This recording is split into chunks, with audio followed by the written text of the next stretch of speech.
All right. Hey, everyone. Welcome to this morning's meeting of the Chamber's Infrastructure and Land Use Committee meeting. I'm Brian Levine with the Montgomery County Chamber of Commerce, of course. There's our CEO, Chi Godwin, our President and CEO.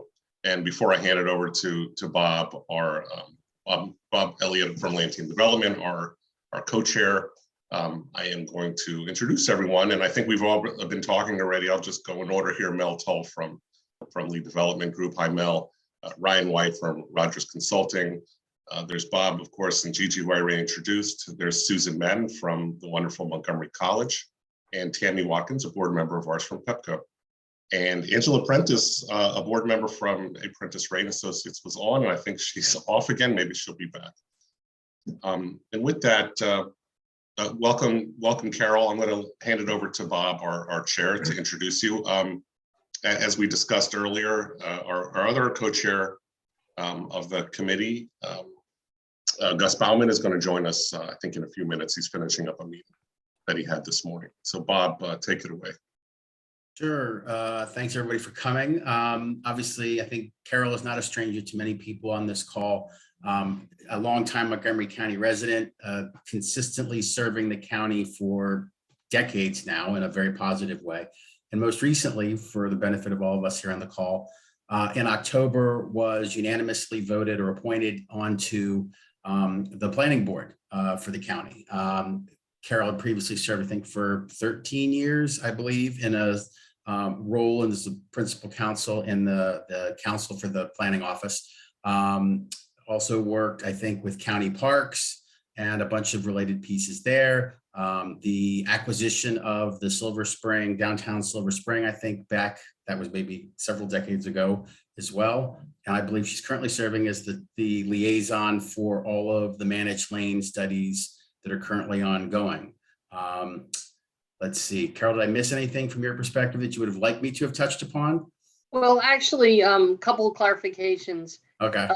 One is I'm no longer managing the managed lanes. That's a staff role. Okay. But and it's kind of an interesting. I'm in an interesting position on that, though. I do still try to coordinate with staff about it, but there's so many other things going on right now that I don't have as much time to focus on that. And I can answer some questions because I'm sure there's some issues related to that. But also, I want to make a couple other points about my career leading up to my planning board appointment. Is that I haven't been completely a public service attorney. I started off in private practice, and then when I left the county government, I worked in the county attorney's office for 8 years, the last 4 specifically on the Silver Spring redevelopment. But I left and I went to work at Moore & Associates as their general counsel for 3 years. So I have that really gave me a lot of experience in private sector development. I worked on typical pro formas, and we did not only acquisitions at the time, but we did a lot of third-party management. So I also was the vice president of property management. So I got a good sense of the non-legal aspect. And then I went to, I don't say this too loud to my parents, but I went to, for 5 years, I was an attorney at ExxonMobil. I was an in-house corporate attorney. And that actually also taught me a lot.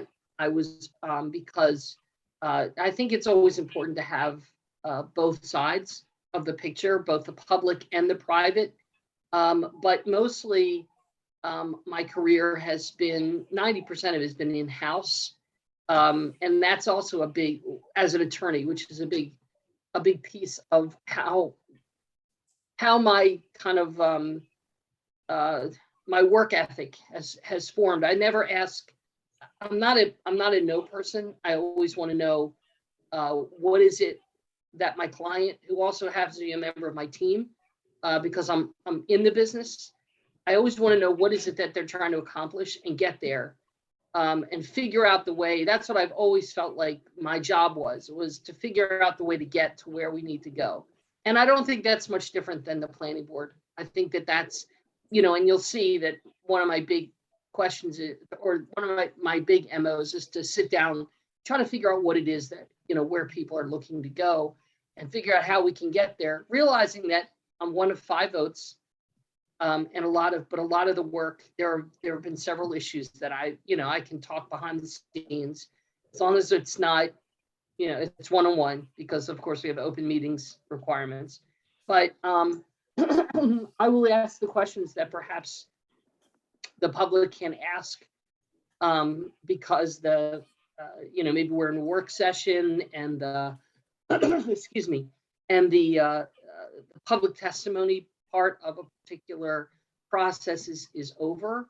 But I want to make sure that things stay on the table so that we can address them.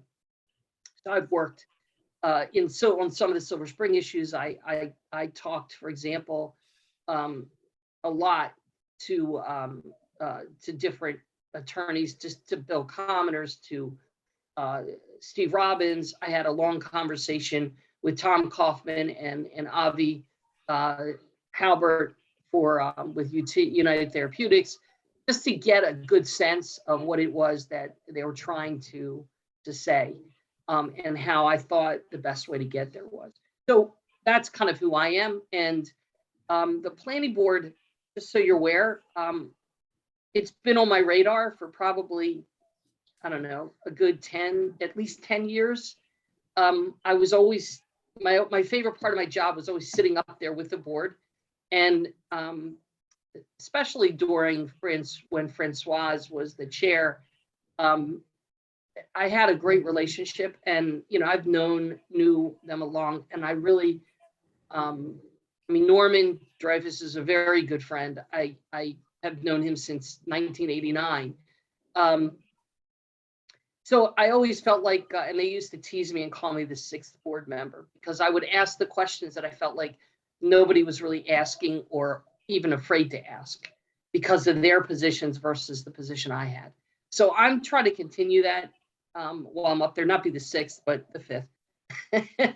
And so it was always fun to me. And I thought, and I am having a lot of fun. It's different. It's frustrating at times, but but I think I can do good things. So, and I felt like when the board lost Norman, they lost really someone who had the experience of being in private development and understanding the aspects of what the real financial issues are, what when there are things that are doable or not doable. A lot of times the staff makes recommendations about conditions that are going to impact, for example, the way that a project can get financed, or even if it can get financed, and what the financial viability is. So I think it's a really important aspect of what I can bring to the board, and what I want to bring to the board, because I do see the planning board as an economic development tool in the toolbox for the county. I don't know that they use us enough that way. I think Casey's done a great job of bringing that forward. I think he's a little bit tired right now. He's gotten beat up an awful lot in the last couple of years, but that, my understanding is, that was always his goal, and so I hope to carry that forward. So with that, that's kind of who I am and what I'm trying to accomplish. I also want to make one thing clear so that you all know from a process, and then I'll quiet for a minute and address specifics that people might want to know. But my term is up again. It seems kind of crazy. I was just appointed in October. Well, November was my official appointment date, but I was filling Natalie Fanny Gonzalez, her term. So that term ends in June. So I do have the opportunity, and I intend to, in fact, I've drafted a letter already to apply for a full term. And that would be my first full term, because I'm eligible for 2 full terms. So I can serve another 8 years, which is great, assuming I get reappointed. And so one of the things I'm going to ask for is your support. I know that you provided support last time. I certainly hope that I'm doing what I said I would do, as far as in your eyes, and in your collective eyes. And I want to make sure that so with that, my letter's ready. I just want to be able to say I've got the same support that I had last time. So I'm holding off until I talk to different organizations and people to make sure that I'm, I'm being honest about it. So with that, I'm gonna ask what your kind of the areas of concern that you have, but also just general questions. Brian and I were talking yesterday, and one of the things that we talked about was the recent biohealth ZTA, which is a great opportunity.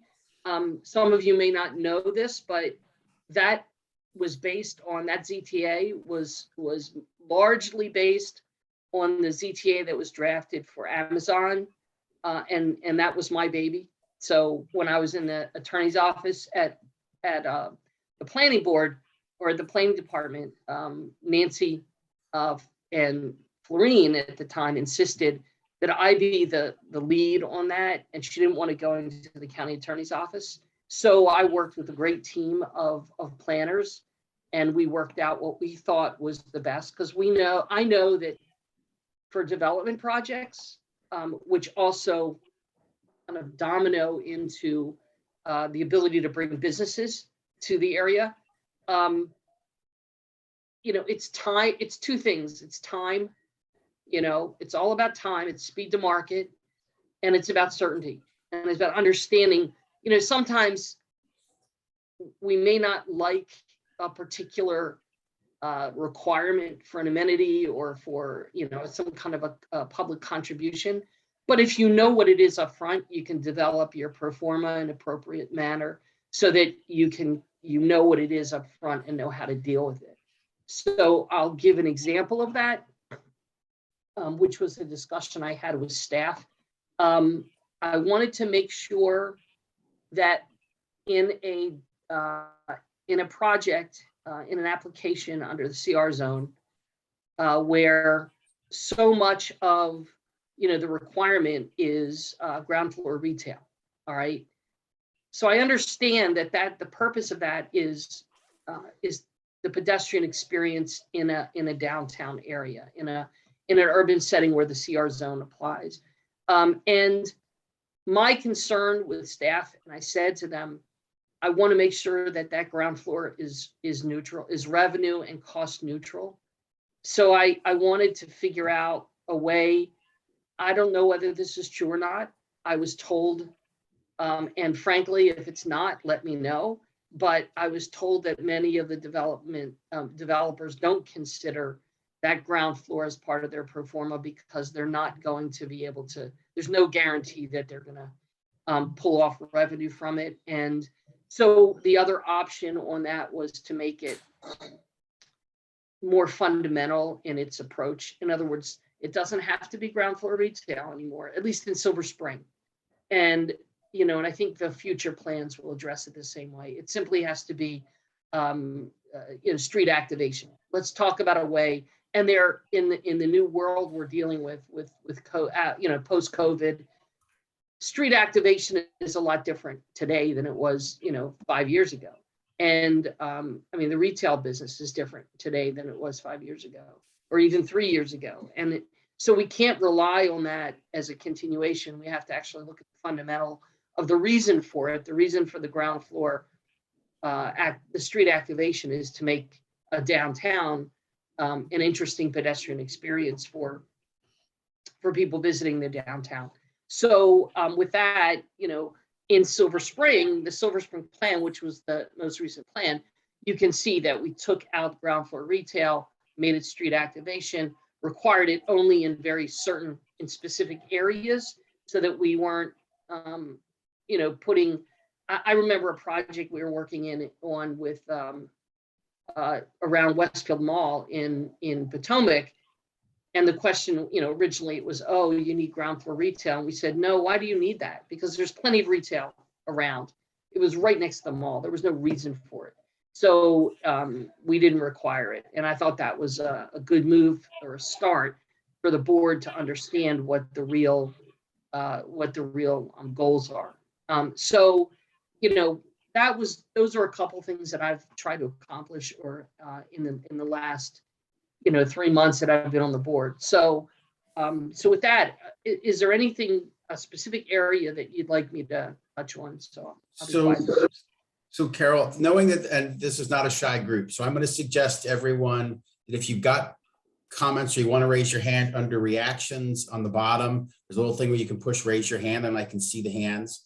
And then if you've got comments or questions, you can also throw them into the chat. And that way we kind of know, and Carol can see that to anticipate that. So we but I will tell you, so I got lots of different ideas. One, you talked about economics and planning tool and how that drives policy. You talked about the ZTA for bioscience and life science and United Therapeutics. You mentioned Amazon is the same thing. Street retail activation, the Silver Spring plans. We could drop in DEI. We can also talk about the I-270 piece. We can clearly keep you going for a while. So I will drive the ship until somebody else, I want to drive the ship until Gus gets here, because then Gus takes over and all bets are off. But up until that moment, I'll drive the ship. If there's anybody who got something they want out there first, let's talk about it. Susan, I think, mentioned she's only here till 9. So Susan, did you have something you wanted talked about? You obviously bring a different perspective on a lot of this as well. So I want to make sure you get your time in if you have anything. Everyone else, if you've got something you want, raise your hand, or I'll just start driving. Gone. Okay, so let's go back to Silver Spring plan, which I think Mel and you started talking about a little bit this morning. And let's dive into that and maybe a little bit about sort of ground floor retail. I'm going to throw out an idea, and I appreciate and applaud the fact that you're thinking about ground floor activation. Arlington County is a similar sort of up and down the R&B corridor, struggled this for years, that everything was retail on the ground floor, which you figured out you couldn't put it all there. There just isn't enough ground floor retail. But I'm going to ask you a different question. Activation. So how do you activate that? And what do you consider activation versus what a developer may consider activation? For example, is CVS or retail use ground floor activation? It's got one door and blank windows. It's a need, but is it activation? And if a developer decides to put ground floor residential units coming down and putting in street facing townhouse-like units that people can actually access via doors as opposed to going, what do you all want to consider as activation? Because I can tell you the development community's got a lot of different ideas around it, but I think that, having your perspective on the planning board. So let's talk a little bit about that in the context of Silver Spring and retail. Okay, so activation to me is interest. It's something that makes the pedestrian experience interesting. So when you're walking, I've got an issue with height. I don't oppose height. I think height's fine. Because most people, when they're walking down the street, and what you're trying to do is make the street experience, the pedestrian experience, the part of that fabric of a downtown area. So the question becomes, what is of interest to people walking on the street? And it can range. I don't have a problem. And when you say, there's only one door into a CVS, that may be true, but to me, it's activation in the sense as people walk by, they say, oh, maybe I need to get into CVS and get something. Maybe I need to run in, or it reminds them of something, or it's not just walking by a bunch of entry doors into a lobby, the lobby area. It could be art. I mean, the Discovery Building, when you walk from the Metro up Colesville Road, they have a mural on their side. I don't love that as an activating feature because it's not lively, and because I think there needs to be a reason that people want to walk uphill. It's tough. I think there's a way of getting a little bit more interest as people walk on their way, and I think that's really what it's about. I mean, it's crazy. It could be the gym. It could be putting the gym for a residential. If it's a residential use, a multifamily, it could be the sales office. It could be anything where you see people doing things that interest those walking by.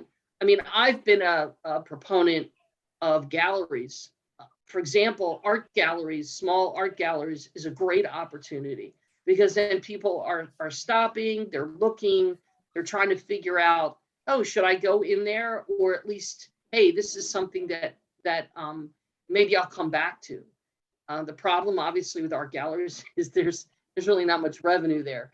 But as I said, if you combine it with hopefully a way of addressing that ground floor as being, not as being a cost neutral, it might not be a problem. And then you can work with other organizations to try to fill that space up. So, the most obviously the best would be restaurants that flow out into the street because that's a great opportunity. But there aren't, you can't do everything that way. So, and anyway, so that's kind of what I talk about as activation is an interest to people, to the pedestrian, and allow them something that's more than just the standard. It's an entry door to a lobby. So it could be public art. It could be, there's a variety of things. And I think what we could do is we should ask if you have an idea as a developer, what it is that you could bring in that would interest your clients, your tenants and other people, then tell us what that is and why you believe it activates the street. I think street activation is a broad term, and I hope that we make it even broader so that it can do that. So for example, the other part of it, allow a variety, the variety of street activating uses. Again, in Silver Spring, one of the things that we did was we took away that piece that required a portion of the density be dedicated just to office. And, so in other words, it used to be that you would take, if it was if the total density number was 5, it used to be that you'd say, 4.5 residential, and then in order to force a commercial use to get for someone to get all their density, we didn't do that in the Silver Spring plan. It can be completely residential. It's just a question of, meeting the fundamental desire of activating, making that an interesting experience for the pedestrian to walk by. Right. So I'm going to pause. Gus, do you want to say hi real quick since you just joined us? Thank you, Bob. Hello, everybody. This is Gus Bowman of Beverage and Diamond. I chaired the committee. I want to first thank Carol for joining us this morning.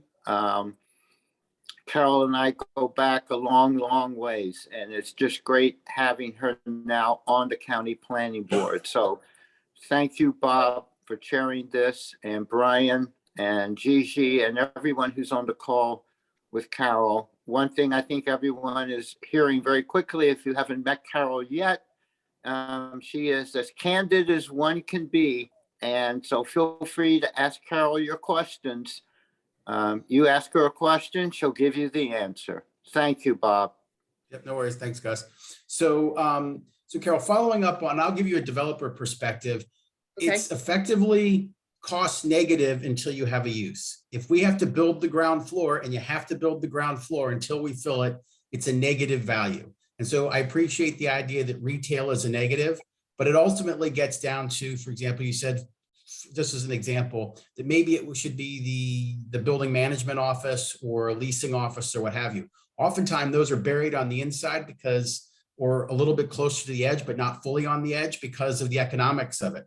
The true value in an apartment building is being on the edge. So the first use other than a retail use is really going to be a unit. And so, for example, and I get it, if we're on the ground floor, and I think this is a great use personally, is making sure that every one of the units that touches the ground floor has a stoop, has an architectural character that at least brings so that people can actually walk there. There's a huge demand for this. People who have dogs like to be able to walk, instead of walking out the lobby, walk out the side. So you bring a variety and a meter to the street that's not just blank windows. right? So that's a huge important use that I think gets underserved in this market, particularly in those sort of fringy retail downtown areas that aren't the core. As we talked about, retail can't always survive there. But I would tell you that look at this as it's a built negative until it has economics. And I appreciate the art gallery thing, but as you know, the gallery doesn't make money. If the gallery doesn't make money, the built space doesn't make money. So the end result is we're building space so yes, you're right. It is negative space out of our pro forma, but I am also glad to hear that you aren't taking it out as a tax to the, which you just mentioned on the FAR, 4.5 and a half in commercial, what have you. At least we can recover that. The other thing is also making it transitional, right? So developers should naturally be encouraged to put height on the ground floor at say 15 to 18 feet. So you can put a variety of uses. It could be a lofted downtown unit, it could also be retail. You might be able to put office space in it. But that ability and flexibility and having a sunset provision, if there was a demand for it to be retail, for example, but if you can't find a retail use in a year or two, you have the right to convert it. Those are good things that allow a developer to not have to come back in the process. And so I think those are great things that you're moving forward to, but I think that should exist not just in Silver Spring, but in Bethesda and North Bethesda and everywhere else. That sort of flexibility. I think those are great ideas. I mean, if you think about some of the downtowns, Baltimore, for example, when you go around into their downtown, a lot of their neighborhoods they're known for their stoops. Baltimore City is known for its stoops. Right. If you walk around an area and people sit out on those stoops because it's interesting, and that's kind of their yard, if you would. So I think that's a great idea. I think that, having it a higher ceiling so that you get, I think that Bob, what you say is perfect. And I think that I appreciate that. I'm taking notes, by the way. Yeah. And when projects come in for development, when you come in for example, I'm going to put this right out there. If you present your project and what you're proposing to staff, as you come in either as a concept or you come in for, at the very beginning, and if you get pushback on something like this, where it's clear to you that this could create some activation, but you're not getting a positive response, please call. Please call. I mean, part of the planning board's, or at least the way I see the role of the planning board, is not just to rubber stamp or approve what staff does, and it's to question what they're doing and make them do their job better. And so if, but we don't always know, because once a project is submitted, we have an ex parte problem. We can't talk to the applicant about the particular project, but we can talk to staff. So if you were to call and simply say, please talk to the staff about an issue related to this, to me, that's not really an ex parte communication, because you're not lobbying me, for example, but you are alerting me to the fact that you're having an issue. I've had that, and when I've seen things that I didn't like what staff was doing on my own, I would go and have a meeting with them. But the thing to remember is to keep in mind that people may not know, you all may not know this, is that the board, because I'm seeing it from both sides. I was on staff for 16 years. The board members, we don't get anything related to a project, to a development application, until the week before. So in other words, we get it on the third. What happens is we finish our board meeting on Thursday, and then it used to be they give us packets. Now what happens is it's actually on Friday, the Friday before the next board meeting, we get access to, I can always go on, by the way, you get a 2-week notice. I can always go on just like you all do and read the staff report. That's the only way I get it. We don't get anything in advance from staff at all. And in fact, we're so busy reviewing that week's worth of materials that I'm not usually 2 weeks ahead, because a lot of times the staff reports aren't ready yet. So I need to know if you are having an issue with staff, please, and let me know. Either pick up the phone or send me an email, and then all I have to do is at the board, if this was an issue that came up during the discussion of our rules. I said, hey, if I get an email or something from an applicant and I've noticed that I got that ahead of time, I don't need to put it on the record as long as it's on the record already. So if it is, great. If it's not, I'll do it. I'll just say, by the way, I had a brief conversation that there was a concern. I don't know what the concern is, but I can talk to staff ahead of time and see if we can push them in a direction that works. I did this, when we were dealing with the Silver Spring Master Plan, I had several land use attorneys call me and say that the height wasn't going to do it for them. It wasn't going to make their project work. And we talked about that. Now that's easier because it's a master plan, which doesn't have the same kind of rules. But in a development review project, if you're having a problem, just say there's an issue with staff on X. That's all I need to know. You can't go into detail and you can't lobby me about it. But if you alert me to it, I can call staff. Right. So I'm going to make a quick typical developer comment on that, and I'm going to pivot us over towards the ZTA for bioscience and life science. Okay. So the typical developer comment they're going to make is, I appreciate what you're saying. One of the biggest challenges, and sometimes when you're talking to staff, they don't appreciate the discussion about economics and what I talked about economic viability and the reality of, it sounds great that we'll put the art gallery there, or sounds great, we'll put the retail there. The problem is they look at it as, it's not my problem. They just want the suggestion. And the problem is the developer's saying it doesn't work. And the problem is this happens over and over and over again. And so I appreciate we can make that comment, but oftentimes the disconnect can be because, and I appreciate your private and public sector background and having seen both sides of this, they don't get the fact that the economics drive the ability to develop something. And if the staff sits there as the gatekeeper for all of this and we can't move it forward, when we come to these discussions, it's like, okay, we can't move this forward. So you're going to hear that a lot because that's often the challenge. And the reason I'm going to pivot to the ZTA, which I think is a huge success and a feather in the cap for the county to have just had this approved. I think that was a pretty good example of the legislation was written with, I think, a very specific-ish purpose in mind. A lot of people, including myself and others, basically made some suggestions that would allow for some additional flexibility around that language. And then we also had the staff comments and reports, which were pretty strong on certain items that did not align with, I think, the purpose of the ZTA. And I think that's a great example of exactly what I'm talking about, which is you guys know what you want. The council knows what it wants. The development community knows what it wants, and staff comes back and says, whoa, whoa, whoa, whoa, whoa.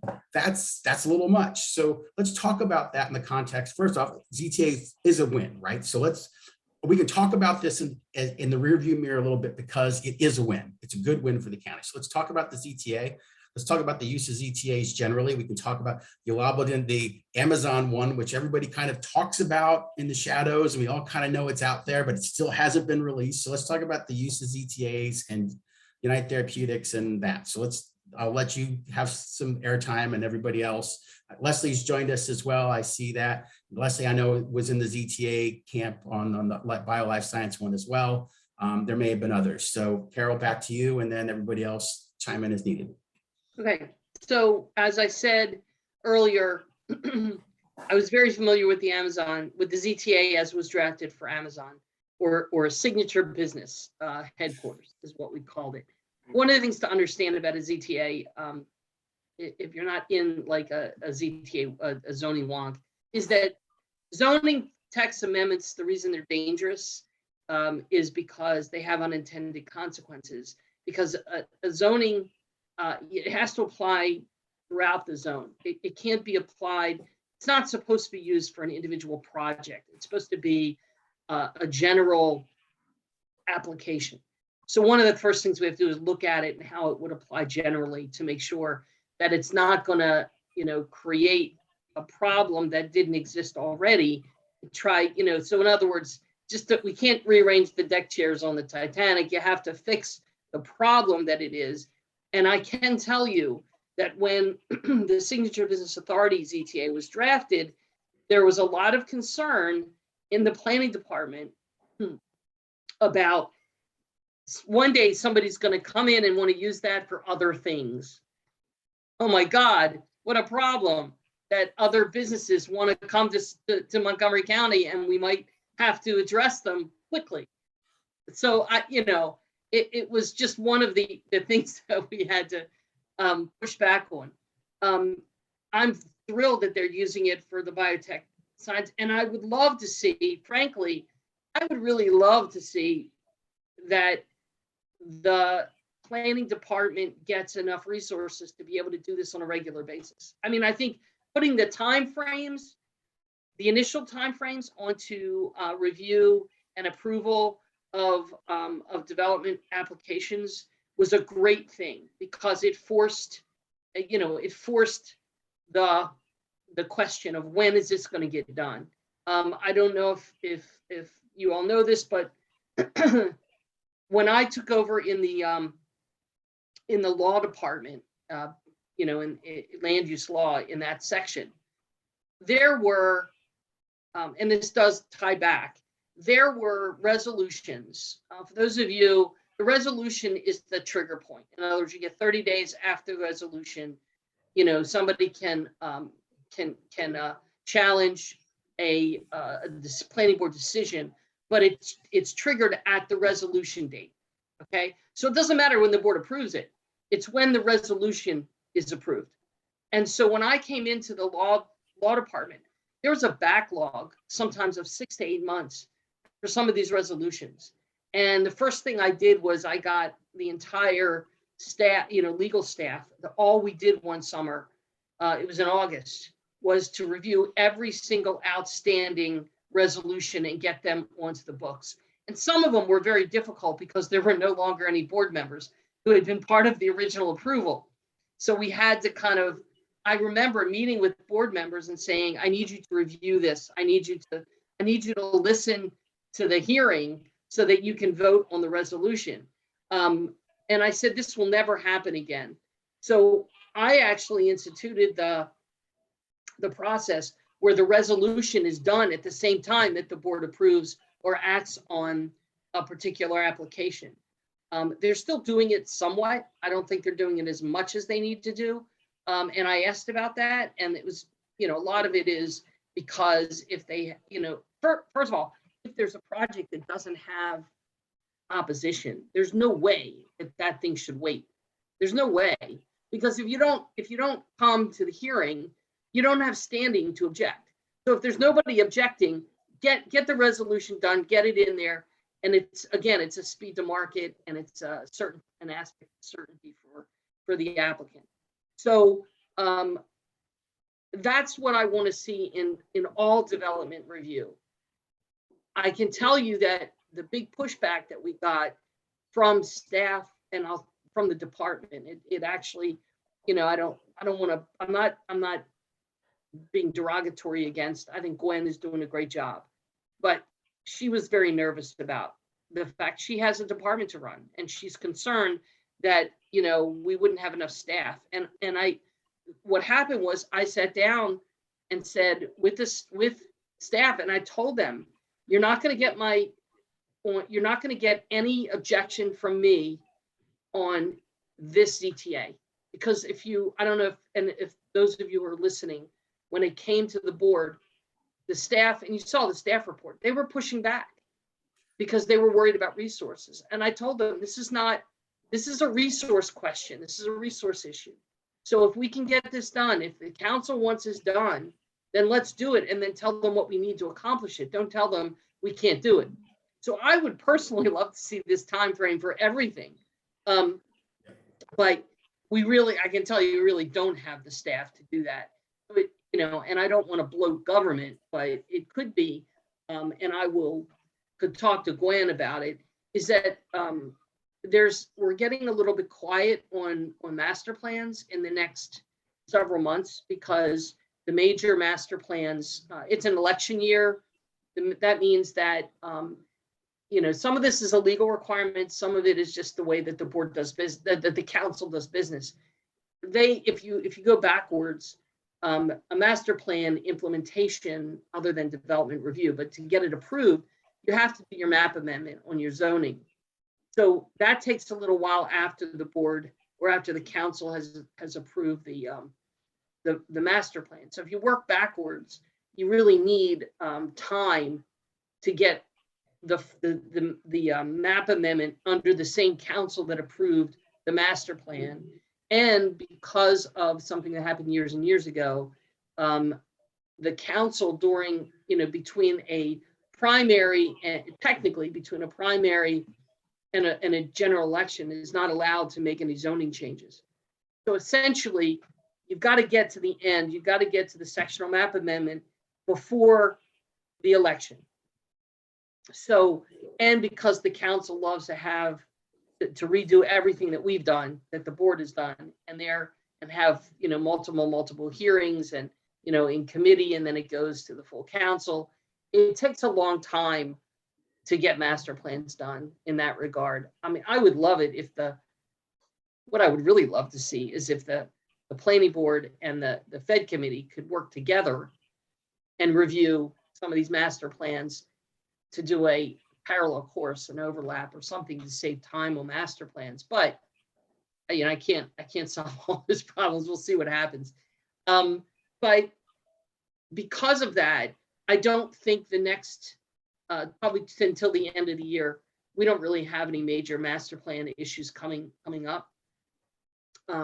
There's a couple that are coming. The next ones in the queue are essentially Tacoma Park, Fairland, Briggs Cheney, or the 20 and some of the 29 Carter, and then Friendship Heights. But those aren't gonna really gel until probably towards the end of the year, end of the calendar year. So there's a lot of time for development review issues. There's a lot of time. So some of it is shifting resources, is to take some of those master plan staff and get them onto the development review staff and have them look at it, and maybe we can figure out a way to move these things faster. And so, I was gonna, it's hard because I don't, usually I'll talk to the other board members and try and get a little bit, so that there's more than just one board member pushing. But one of the reasons that I feel like, and Casey has told me that he's glad to have me, and the reason he supported me was not necessarily my substantive knowledge of planning and zoning, but it was the fact that I understand the processes and I understand what happens, what staff has to do, how do you get from point A to point B within the planning department, and also the full commission. And because I understand those processes, I know what they can do. And I've always been looking for efficiency in the way that government operates. One of the, and I'm going to throw this out, and if anybody's interested in talking about it, I can. But these bills that are coming in, that seems to be creating a whole new branch of government in the Office of Legislative Oversight. With the equity review and with the climate action review, I don't have a problem having them look at it. But to have them do the analysis when you have other departments already doing that same analysis is just duplicative and it's inefficient. So particularly because they don't really have good direction, the OO, on what they're doing. They don't have the experts. They need to basically just do a peer review or say, hey, has the department done enough analysis? DEP done enough analysis? Has the planning department done enough analysis? And if we haven't, then push that. But don't do an entirely independent analysis of something that one of the other branches of government is already doing. So there's some inefficiencies that are both existing and being created that I'd like to get around. So anyway, I know that was a long-winded answer to your question. So Ryan, I saw you had a little wave. Was that an internal House wave, or did you want to mention something or say something? No, I just wanted to just say that I like the Silver Spring and the flexibility with the C versus R and the ZTAs that have been going through and moving forward. No, that was all I had there. Okay. At that point. So Carol, I'm going to jump on a couple things here on the keeping on the sort of ZTA and keeping on the staffing and keeping on a couple of these things, and we can also pivot towards DI and a couple other things. So I think your point is very well taken. staff's concerns shouldn't be their own staffing. The best thing that could happen to us is have a full staff and need more people. You know what that would mean? That means good economic development for this county. That'd be a good first world problem for us to have, particularly relative to the counties that surround us. Okay, so kudos for saying that. But the bottom line is, the second thing is, and I think you're touching on something which is really right here. Are we overanalyzing ththings? Okay, now we've got DEI and now we've got climate change. We spent a lot of time on plans, but man, we do it again, we do it again. I mean, look, I like Thrive, but how many times do we've got to move things more quickly. And I think you're touching on this. We saw the DEI with the bioscience. I think it might have been the first one that came out. It wasn't surprising. How are we, isn't this an obvious, I'm not trying to, it's an important issue, but now to have come out with a specific report that basically reported what exactly you would have expected between North County, South County, those that have and those that don't, surprise. And now by reporting it, we basically thrust this issue forward, not only to ourselves, but to our private sector development partners. Do you think Amazon cared when they went to Arlington, whether or not Arlington had enough money? They didn't. They went there because Arlington was willing to work with them. And so let's talk about that. Let's talk about DEI. And one thing, the bioscience, life science thing had a very UT bent on it. Okay. And candidly, I would tell you, I think it was still too the use, while important, and while there was a need for Silver Spring in that particular user group, it was really hard to get into. One thing it didn't do is talk about the fragmentation of the life science community for development projects to move forward. There's only a handful that are at that size and scale. But man, if you could amass 3 or 4 20,000 square foot users, you could be right there. You could create a bio life science campus. And by the way, I think there's as much possibility of that as there is on one United Therapeutics. So there's a lot of fodder there, but let's talk about DEI, staffing, specificity around things, and some of that. So I think you're onto a few things there. So. And so the DEI, as I said, I can tell you that we're very frustrated with the Office of Legislative Oversight's kind of what they believe their task is, and it's been very frustrating. We've been pushing back on the level of analysis that they feel is their responsibility. And the problem is that they aren't given the direction, okay, that they should be given very clearly in implementation of those bills.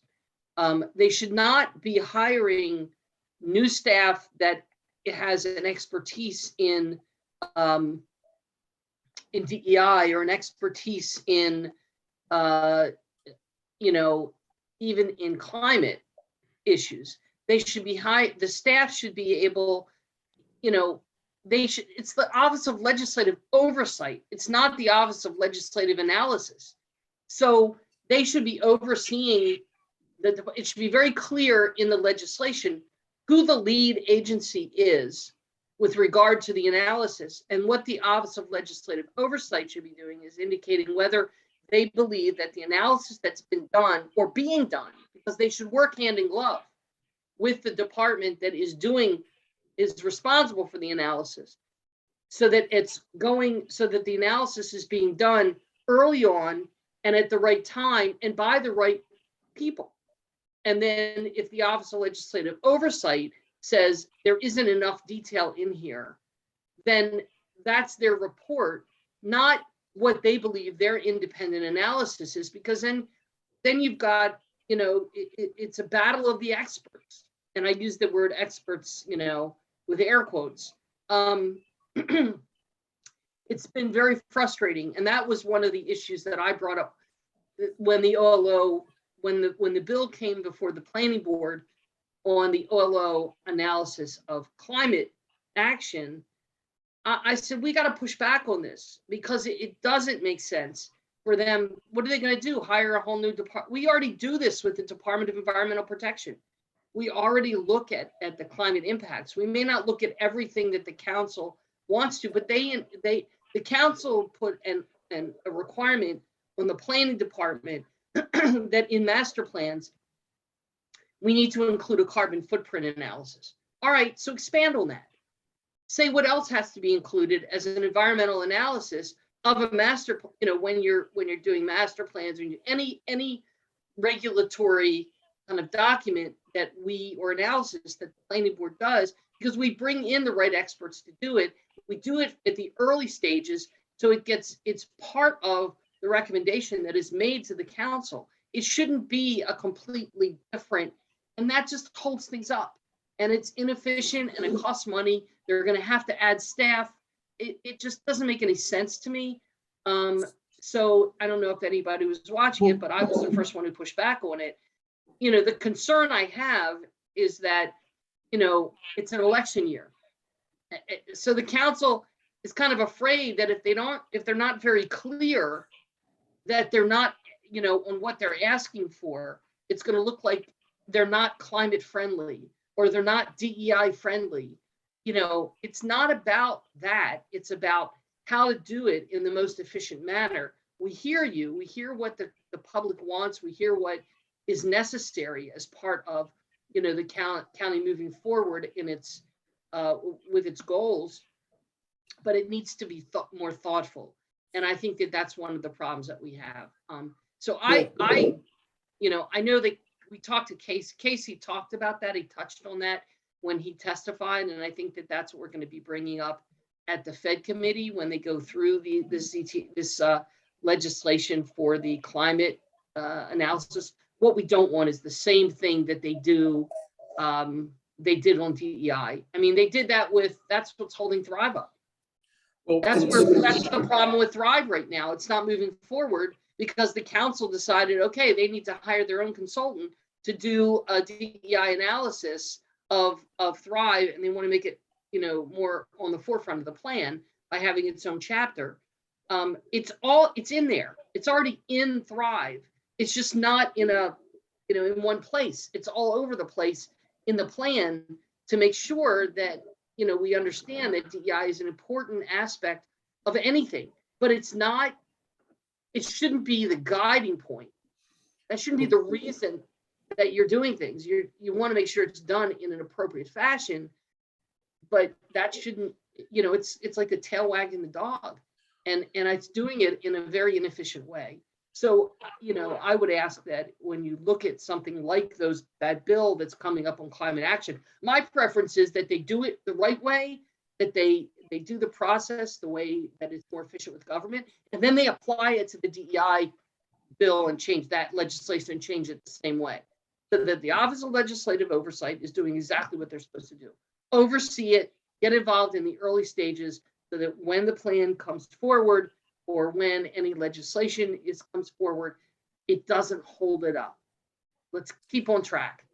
So do you think Montgomery County has a problem not only with the over-analysis, but the fact that we consistently lead from the front, which isn't always a bad thing on, let's put a carbon footprint in, let's do all this. But the reality is, does Arlington require it? Does Fairfax require it? Does the district require it? This is a unique situation to Maryland or to this region, and certainly to Montgomery County. We are one of the strongest economic components of this region, and yet at the same time, we're trying to do the right things, but we're often doing it to our own detriment because we're slowing our stuff down. We're making ourselves not competitive because every other jurisdiction goes, well, why would I come to Montgomery County if I'm going to get bogged down in X and Y? Enough jurisdictions can, to your point, can do this and can layer it in, but do it quickly in a manner that understands the fact that, yes, this is important and we're working towards these things, but we aren't there today. By the way, what's going to happen when you get that carbon footprint analysis and you realize we're still not there? By the way, we're nowhere close. We're decades away, people. I mean, you got to, and it's a challenge because we as developers want to do the right thing in part. But at what point and I think you and maybe Casey and others are we're broken. We've got to fix it. We've got to move more efficiently. And let's talk about, you mentioned this earlier, using planning as an economic development tool. And how do we get through things faster? The ZTAs are certainly one way. What else can we do other than pushing back on legislation? What are the other things that your group can do in concert with staff and what have you that will allow Montgomery County to be more successful economically? What else is there?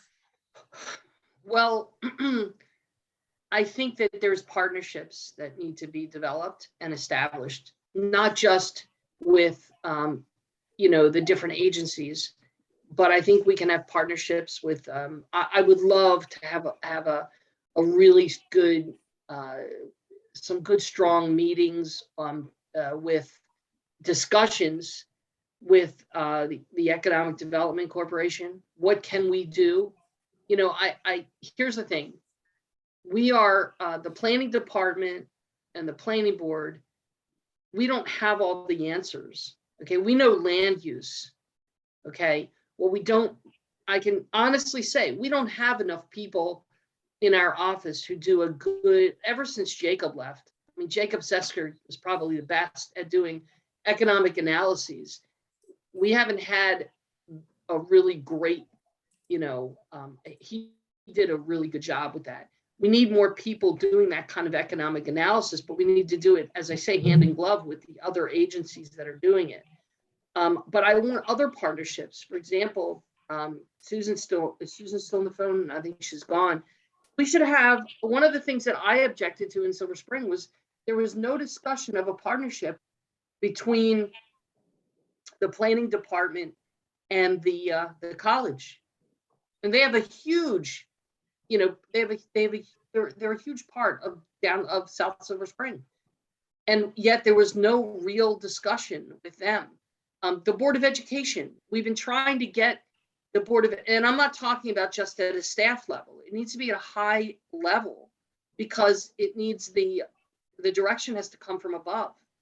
So we need to meet with the board. I mean, there are things that the Board of Education doesn't even know what their own staff is doing.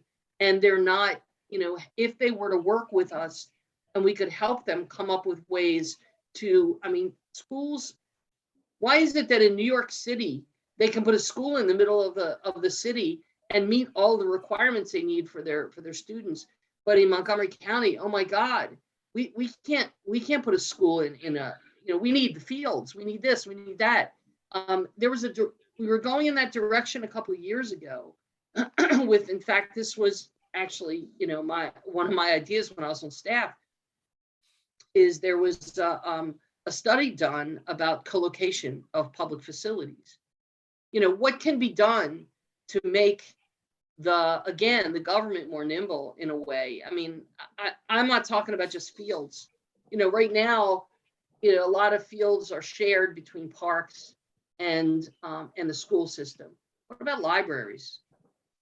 Okay, why can't we have in our public libraries a section that addresses what the schools, you know, for the local school in that area, and then you don't need as much space for school. You don't need the library. I mean, you might have a small, you know, like annex, but the major library, kids should be able to know where to go and use the public library. It's the same thing with gyms and rec centers. They can be combined, not everyone, but often. And I guess I'm a little bit, you know, I don't see why we're not sharing those uses and getting into partnerships. And that's one of the ways of doing it, is understanding. A good partnership is when each partner understands their own strengths and weaknesses, and you rely then on the stronger partner for things, but you work together. And I just don't see enough of that. I don't see enough of it with the private sector, even the development community. I mean, we meet with the planning department, meets periodically. I think it's every month with NAOP. We meet every month with the I forgot NBIA. MBIA. Thank you guys. You're welcome. But there's not enough kind of, it's about reporting. Everybody reports, oh, look, it's like show and tell. Look what I did. Look what I did. What about getting together to kind of try to tackle some of these issues together and knowing at the forefront to try to figure out an efficient way to get things done? I mean, you know, I think that there's a lot that we learn from each other, and I would love to see some of that happen. So we haven't touched yet on the whole I-270 widening and stuff, and you have a kind of a unique perspective and former role, I guess, as you indicate. where do you see this going? And, is this ever going to get done? Is this going to get caught up in legislation? Is Larry Hogan going to run out of time? Is the county going to keep pushing back? Don't we need to fix the bridge? Chime in. Okay, so God, I can talk forever on this thing. Well, you only have 23 minutes, and if other Yeah, I people have know. other things they want. And by the way, Okay, people, so raise your hands if you got questions. I want to make sure that we, okay, Carol can first see of all, them too, so. let me talk about what my role was, because I think some people got confused and saw it as I was objecting to a particular project. I wasn't objecting to the project itself. I had some problems, and I was bringing those problems to the forefront of what the state wasn't doing properly. My job really was to protect the natural resources of the parks, but also, and sometimes doesn't mean you can't impact the park. It means that your impact has to be addressed in a way that is responsible and reasonable. The other issue I had was on some of the planning. I felt, and I still feel like the state has not, they just are through this, it's like spaghetti on the wall. They just threw a project out without really understanding the full needs. I wish that the Carter Forward study had been done, together. The state didn't care what Montgomery County felt about, or the planning department had about planning. I mean, we're really worried about some of the bottlenecks. Nobody ever thought about there was, the ICC was non-existent in thought, but the ICC was developed as part of the outer ring of the Beltway. It was actually the managed lanes for 495. That's what it is. It's the managed lanes for 495 because it parallels that portion of 495 that is so environmentally sensitive. And that was, and I'm glad that everybody finally understood that. But the I-270 problem is that initially State Highway, when they designed the project, okay, they developed, and we challenged this from the very beginning, is that the project segments were not done in a way that was consistent with the way that the transportation or the traffic moves in this area. They stopped, it was weird. They stop at 270. I mean, they go up 270 and they stop at 370. And then they were moving over. It wasn't part of the project. And we said at the very beginning, your segmentation is wrong. You need to think of the 270 corridor as a single project. Then you can also think about 495 going from, essentially from the spurs, the 270 spurs to 95. And then we thought, okay, and then you have from 95 over to 50, and then from 50 over to the Woodrow Wilson Bridge. And that's how we wanted them to segment this project. And they didn't. They refused to do it. There's a lot of reasons they refused to do it. It's because I will, as Gus said, I'll be very candid. I believe that the way that the project was designed from the very beginning was all about creation of a relationship with Transurban. Because I do believe that. And you can see it in the way, I'm not saying that this project doesn't need to get done in some fashion. We do need to work, and you can't, I know this whole thing on transit, I'm a transit advocate, but I'm not a transit alone advocate, because you can't address some of these trips by transit alone. And the project was designed also not to help. It was never designed as a commuter assistance program. It was a through traffic program. It's like if you drive, I drive to the beach. I have a place at the beach in Bethany. And when I drive through, you get to like, I guess it's Denton or something.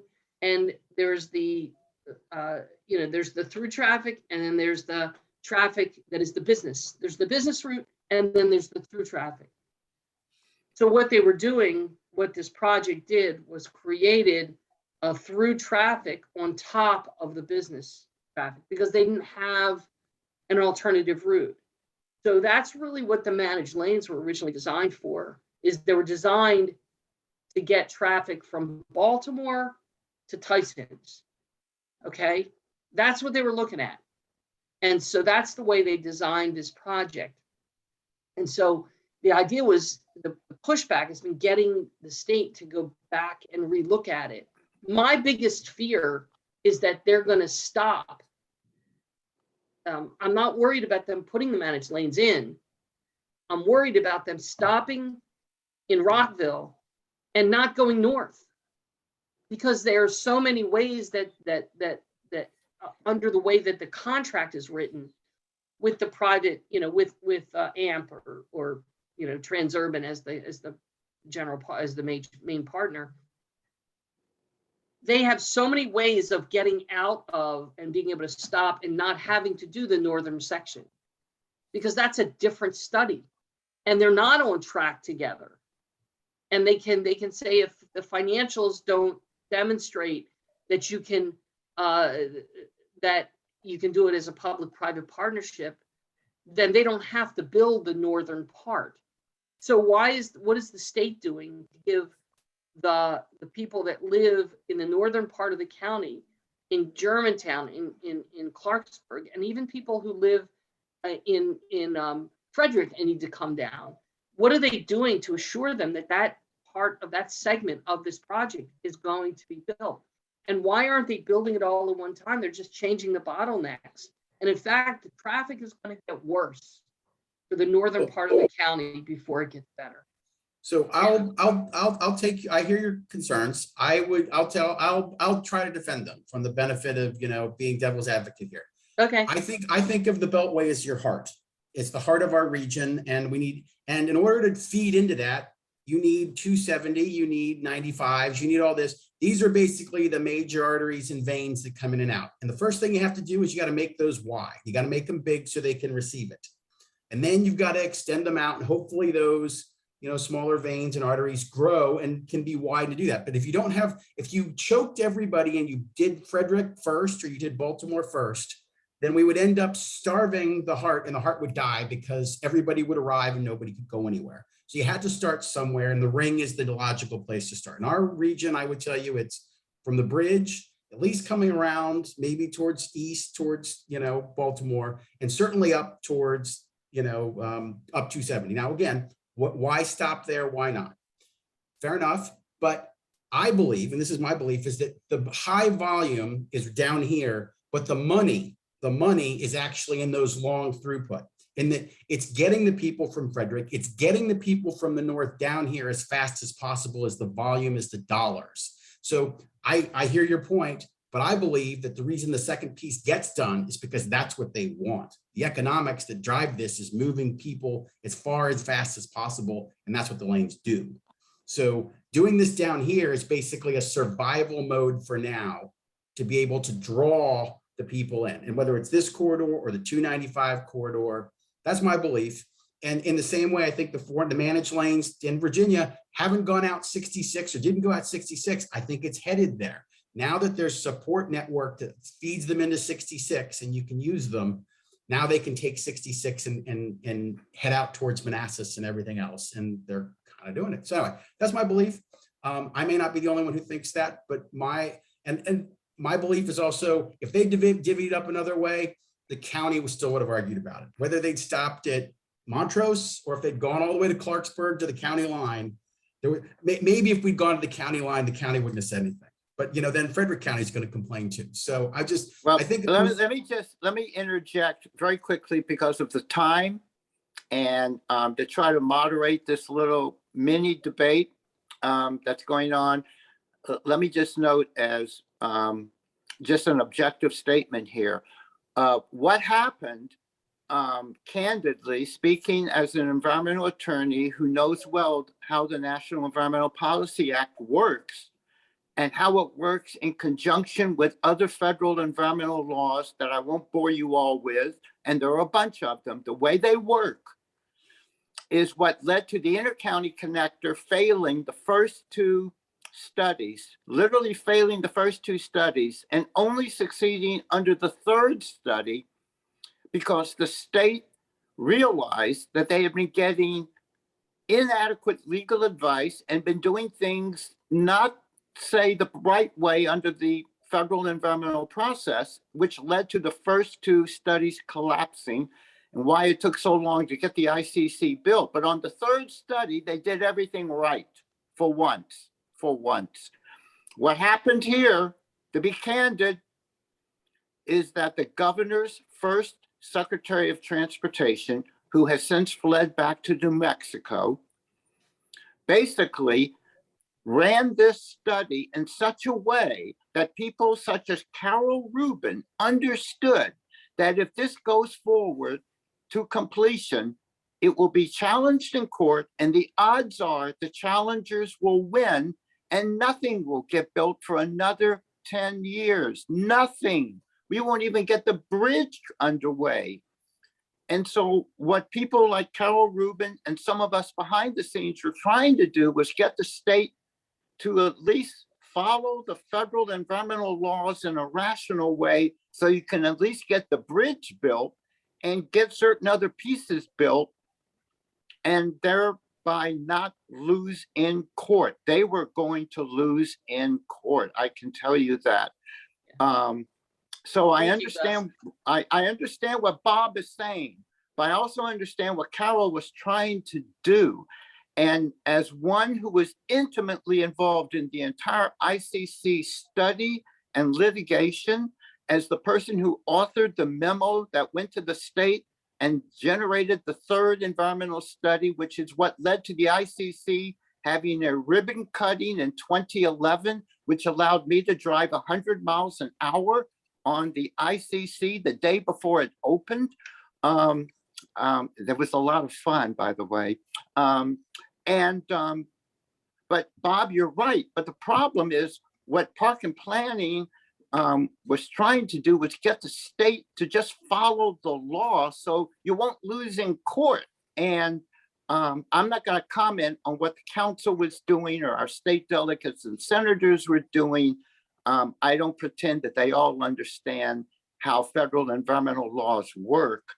But I do know that we are now in a position where we've lost all this time. And you're right, Bob.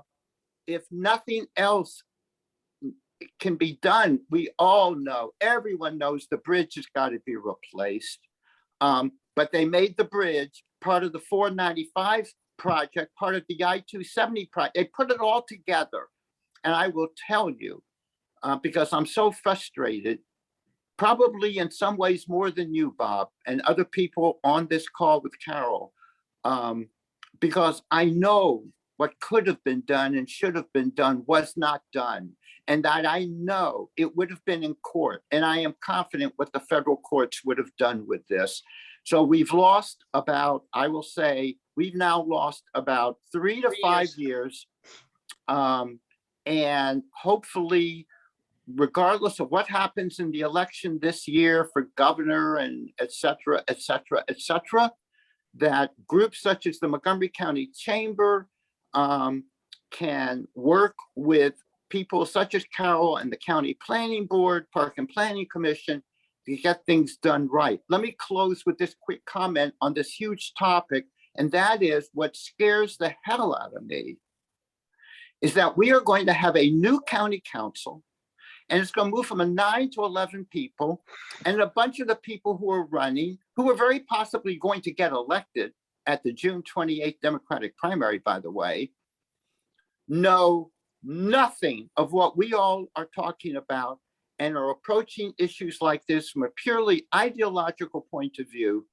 And so what's doubly unfortunate is that we now are going to go from one council to, I think, a very different council. And assuming Mark Elrich gets reelected in his primary race, and he probably will get renominated because he has 3 opponents on June 28, and no one has really touched him in any huge way. So we're going to have probably the same county executive, a new, more left county council, and we're going to need people like Carol and the planning board as the last governmental major player in Montgomery County to be speaking truth to power. I will stop. Yeah, I just let me touch on that. Just 1 second. Gus, you hit the nail on the head. Because if you look at the comments that we were making, it was never about this is a bad project or shouldn't be done. It's always about the process. It was always about the process. They didn't segment right. They didn't do their analyses right. They didn't even do complete analyses.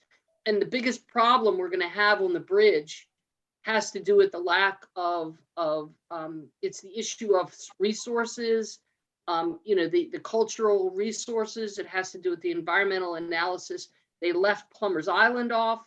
All they had to do was address those things, and they are going to be sued. It's going to be a major lawsuit because the Sierra Club has 50 they've put together a coalition, and they're lawyered up and they're ready.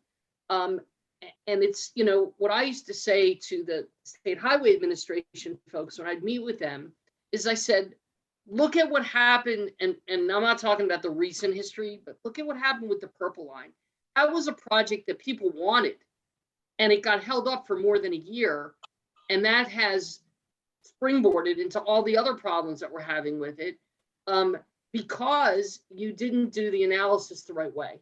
So, and I kept trying to get them to look at how they did the ICC that finally went through, and they wouldn't even pay attention to us. I said, we're never doing anything like that again. That was too expensive. It's like you haven't done the analysis. And frankly, what Gus said is what I have done at the planning board for the last 15 years was to make applications and when you get to development review, my goal has always been to make the record bulletproof, to try to create a situation, because that's the uncertainty and that's the time, because you don't know what a court's going to do, but you do know that if the record is good, the project, the approval will stand. And that's what we're trying. And it was the same, I had the same approach with this project. Thank you, Gus. I'm so glad that somebody noticed what I was really trying to accomplish. I mean, I'm not, and I keep saying, I'm not opposed to or in favor. I just need to know that the project can get done in the time frame, in a reasonable time frame, and it can withstand any of the legal challenges that are going to come, and there are going to be legal challenges. So we have about 5-ish minutes. Is there anybody who had questions who hasn't brought them? I don't think there's anything in the chat at the moment. Nobody's raising their hand. Is there any sort of things people want to mention? I had one sort of other little question. It's not a big question, but in this we're nearing the end of COVID here, hopefully, and people are starting to reemerge. And I think that, the good and the bad is we've all found a way to manage and work through all of this. I think it's had a pretty interesting effect on the planning board, the input of public opinion. I think it's quelled it in some ways. I don't see as much NIMBYism, and maybe it's because it's just too hard to jump on. Maybe it's too hard when you see a Zoom call to figure out where your camp is. I'm just curious what your, expectations were, and you've only been here for not even a year, I think, at this point, but you've seen obviously probably and can at least experience the change of being a board member now and having seen it in the past, and where do you think it'll go in the future? And so maybe a little commentary on planning board involvement, how that may operate, virtual, not virtual, et cetera. So. Okay, well, the operations we've already decided are going to be hybrid. In other words, beginning in April, we're going back to live hearings, which means that people have a choice. Assuming you're vaccinated, you have to be vaccinated to get into the hearing room, just like with the council. The idea is that we have found that we have more, there's been more public involvement not from the usual players, from people who can get to the board because they can just turn on their computer and it's not that difficult. So we're going to go back we're going to keep it hybrid, where we have both live testimony and virtual testimony. It's the same as a board member. It's been great because I've attended board meetings while I've been in Maine, while I've been in Mexico, while I've been wherever. So I never had to miss a board meeting because of some other personal scheduling issue. But I will say that my preference is to be in the hearing room because it's a lot. the camaraderie between the board, the interplay between the board members is much better. You know, the only board member who hasn't really shown up in person has been Tina. And it's obvious because she's not getting, she doesn't have as much of an impact on the decisions that are being made, because it's harder to get in. My recommendation is if you can be there in person, be there in person, because I think you've got a better opportunity to get your point across. But they are going to stay hybrid. You know, there are good points and bad points of each, but I really, there's a lot of conversation, as we all know, in the hallways.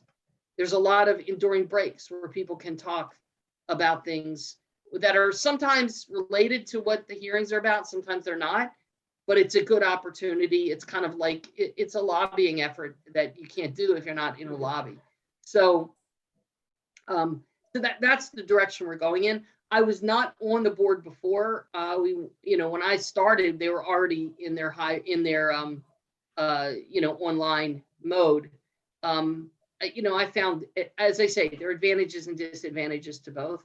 I like it better when they're live, and so I think that the relationship between the applicant, is much better.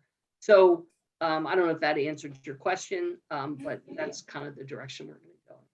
Let me just add that this chamber supported Carol Rubin's appointment to the planning board by letter to the county council. I want to remind everybody that Carol was taking over a seat that was vacated by a board member.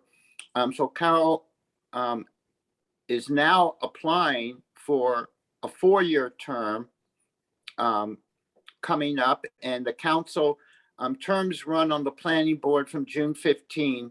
That's how it's done.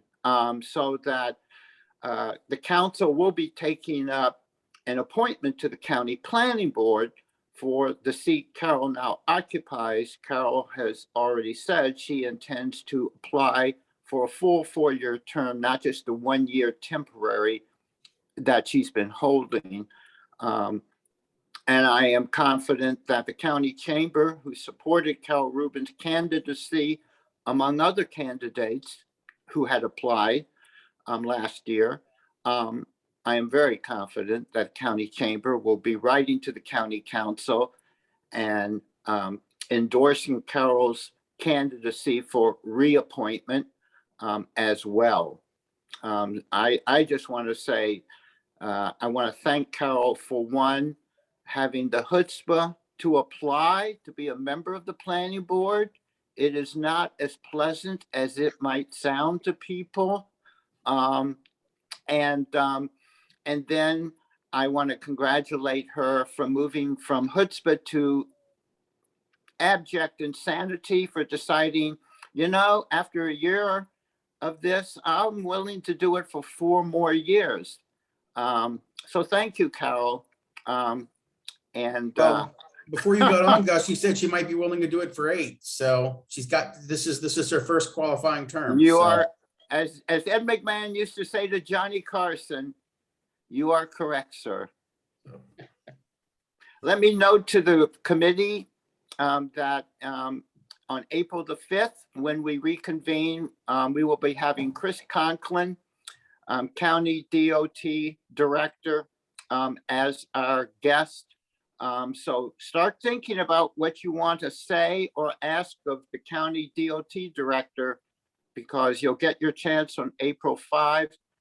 I want to turn this over to Bob and Gigi and Brian for concluding comments. And I just want to personally thank Carol for taking time this morning. I did want to jump in and say, Carol, thank you so much. And we were proud to support your nomination. We're very happy the council listened. And I would just echo and support everything Gus just said. Likely you can continue to count on us. And I just wanted to say thank you so much for being with us today. Oh, thanks for the invitation. It was great. I really enjoyed it. And I learned some things. And as I say, my phone line is open. I actually should put my, I'll put my phone number into the chat. And both my phone number and my email. That sounds fantastic. Thanks so much, Carol. Over to Gus I'll and go. Bob and I'll go, Brian. and then Brian can probably sum up because he's the Right. one he's got the control button. But Carol, thank you for joining us. Thank you for your candor, which we appreciate. Thank you for listening. You know, you have our support as Gus and Gigi have already more than alluded to at this point. We appreciate your giving us an opportunity to tell you where we think the county should be headed. And I think, you know, I'd like to think that the group of people that has joined you today from all corners of county involvement, whether it's the college to Hopkins to private sector to consultants, are all very much in your camp, and we appreciate your being in ours. So thank you for your time. And Brian, you can do anything else and send us all off. Yeah, just from the staff side, me, Carol, thank you for joining us today. We had a great conversation yesterday. It was a great meeting, and we appreciate your time, and we look forward to supporting your candidacy going forward and working Thank you. in the future. So on behalf of the Montgomery County Chamber and the Infrastructure and Land Use Committee, thank you and everyone who joined today. Have a Thanks, great everybody. day. Thank you, Thank Carol. you. Thanks. Hope to see you in Silver Spring. Oh, yeah, definitely. It's harder now, but I'll get there. Cafe is still there. I know. I love it. Yeah. Bye now. Thanks. Bye, everyone.